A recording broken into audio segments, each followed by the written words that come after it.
日前，能够完全不顾及国家利益，充当美国最忠实马前卒的盟友，只有立陶宛和澳大利亚了。而澳大利亚还和立陶宛不同，即使澳大利亚贸易极度依赖中国，却仍然时刻冲在反华一线。而中国似乎彻底断了沟通渠道。在这个时候，日本出了个阴招。12号，悉尼先驱晨报刊文称，在中澳关系持续恶化期间，多名澳官员曾求对话，但是长达18个月都没有接触到中国任何部长级官员。对此，日本防卫大臣岸信夫给澳大利亚支招，他表示，要与中国坦诚对话的最佳方式就是直接私下会晤，利用首脑会议和部长级会议向他们转达我方关切，并要求他们采取行动。又在给日本抬身价了，算哪跟从？岸信夫还进一步就印太地区局势发表强硬言论，妄言中国试图通过武力改变印太地区现状，呼吁澳大利亚和其他盟友采取措施，尤其是澳方要带头抵制中国在该地区的影响力。当然，日本肯定不会忘了提及台海局势，他称台海军事博弈天平已经严重向中国大陆倾斜，台海局势不仅影响日本，还能影响世界局势，真是一肚子坏水，怂恿别人冲锋陷阵，自己躲在后边当幕后军师。关键是澳大利亚很吃这一套，谁都拿澳大利亚当挡箭牌，试探中国深浅。在这种情况下，两位前澳大利亚总理坐不住了。综合报道，澳前总理特恩布尔和陆克文在一场研讨会上，一边指责中国强硬外交政策，一边抨击莫里森政府过激对华政策。特恩布尔表示，中国已经变了，他们的外交开始咄咄逼人，这损害了其他国家地位。而陆克文也表示，中国对台行动威胁到了地区和平与稳定。随后又话锋一转，批评莫里森对华过激言论是非常不负责任和鲁莽的。澳大利亚高官曾多次发言介入台海局势，可能因为政客口嗨惹上祸端。而美国智库最近也发布一份报告，警告澳大利亚在解放军导弹打击范围内，解放军轰 6K 轰炸机可以从本土起飞，携带空射弹道导弹到澳大利亚任何地方，远程核潜艇也能在几天内就逼近澳大利亚。中国很多弹道导弹甚至能直接从本土发射到澳大利亚。美国炒作威胁论的意图无非就2点：恐吓澳大利亚加大对美国安全保障的依赖，然后掏钱购买美国装备。中国确实有这个实力，但如果澳大利亚不心虚，为何要怕中国导弹？一旦澳大利亚误判介入台海局势，那就要告诉澳方，真理必将在射程之内。中国是变了，变得没那么好欺负了，强盗们要适应。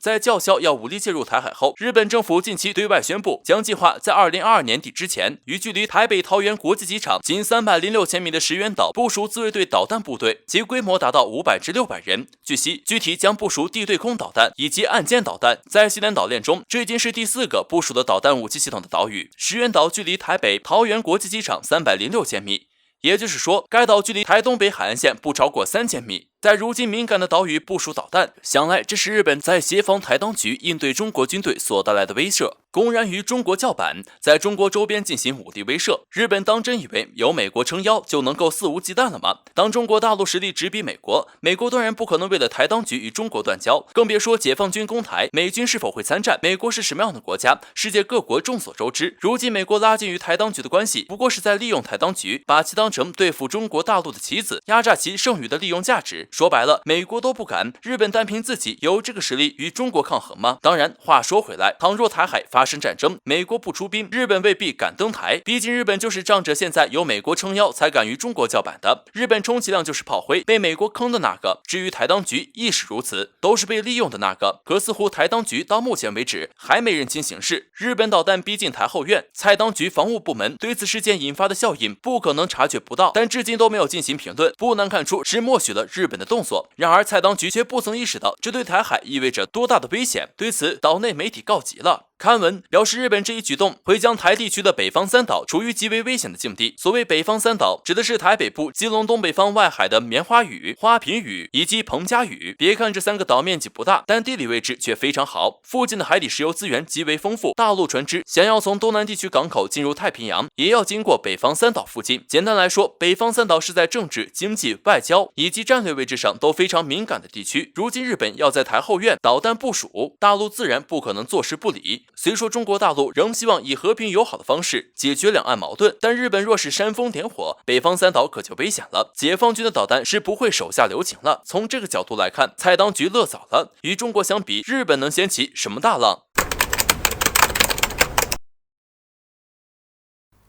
潜艇作为海军主力之一，在海军上享有不可撼动的地位。而如今中美之间不断交锋，虽然不少视线都放在了水面舰艇上，但是放在潜艇上的也有不少。而最近美国智库就发表了一份研究中国潜艇的报告。在报告中，美智库信誓旦旦地表示，虽然094型核潜艇搭载的是巨浪2型潜射弹道导弹，射程距离约在7200至9000公里之间，这或许能够威胁到关岛，甚至夏威夷、阿拉斯加，但却打不到美国本土。所以即便能够携带12枚的数量，每枚可携带1枚核弹，让其成为海基核的强大力量之一，却也不足以与美国匹敌。当然，核潜艇毕竟是会跑的，导弹射程距离什么的还真不是什么大问题。真要攻击美国，直接跑到太平洋中间对美国发一炮就行了。所以为了表现中国094型核潜艇能力的堪忧，美智库还列出094核潜艇3大弱点，试图以此佐证中国在核潜艇上不如美国的认知。其一，噪音。作为声呐浮标等探测潜艇的重要指标，噪音在核潜艇上几乎难以做到彻底消除。就算是美国最先进的海狼级都有95分贝的噪音。当然，相比这个，中国094型潜艇确实不如，但是中国发展核潜艇技术也不过才大约50年左右。如今的094型核潜艇就能比上美国的拉斐特级，就已经非常厉害了。而且就目前坊间各种各样的传闻中，尚未正式面世的096型核潜艇的实力可不容小觑。虽然消息真假并不为人所知，但以中国的发展速度，惊起来的速度永远不会慢。其二，规则限制。美智库表示，因为中国一直以来都因为不愿意在和平时期部署核弹头，所以在巡逻的时候根本就没有任何威慑力，这对于核潜艇来说根本无法发挥更大的作用。以及其三，指挥管制技术。核潜艇在没有拥有一套安全、牢固、可靠的指挥管制技术与程序，这会导致作战难度增加、不可控因素更多等等问题。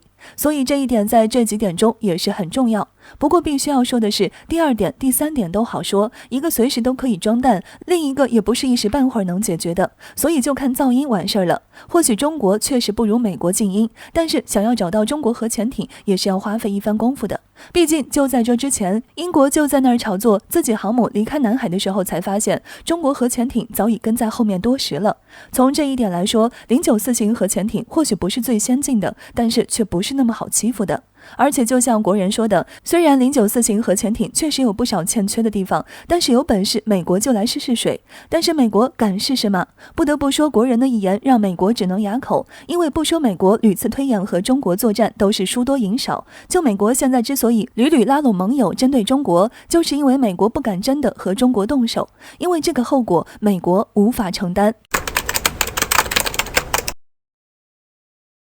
近日，有消息显示，美日英澳4国组成的四方集团已经逐渐成型。此前，这4个国家就有过小团体的外长会晤。如今，随着印度、日本等国家与中国的矛盾不断增加，在有了对抗中国的统一战线后，联系自然也就频繁了起来。在此背景下，又加上有美国的撑腰，四方集团也就直接转向了光明正大的反华联盟。可拜登的野心还不止这点，除了日英澳等国家之外，美国还试图将越南、韩国拉入反华联盟。上个月，美国贸易代表的办公室突然宣布将解除对越南出口美国产品的关税限制。随后，财政部也发布了一个声明，字里字外的意思就是在说越南很好，不存在任何操作汇率现象。当时就有不少媒体认为，美国此举很明显是在给越南塞红包，只是那个时候还没有联想到越南跟反华联盟有什么联系。直到有消息报道，美国副总统哈里斯将访问越南，并将越南定义为关键伙伴后，外界才明白美国这是想把越南拉入自己的阵营中。至于韩国，早在今年上半年，韩美外交部和国防部部长就在韩国外交部展开了会谈，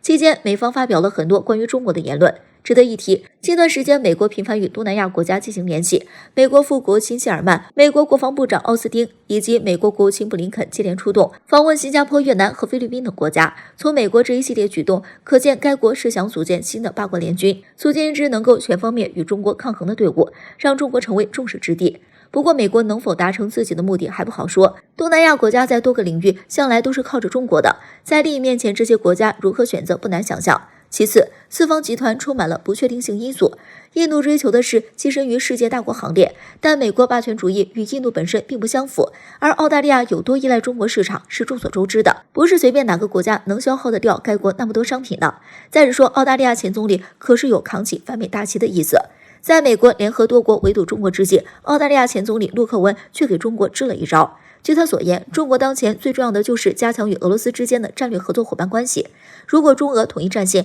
八国联军就算是再想对抗中国，也要掂量掂量。事实上，陆克文所说不无道理。美国一直是怕中俄联盟，要不然也不可能接连挑拨中俄之间的关系。倘若中俄真的抱团，那包括美国在内的多国噩梦就要来了。当然，这也只是建议，中国最需要做的还是增强自身实力，毕竟打铁还需自身硬。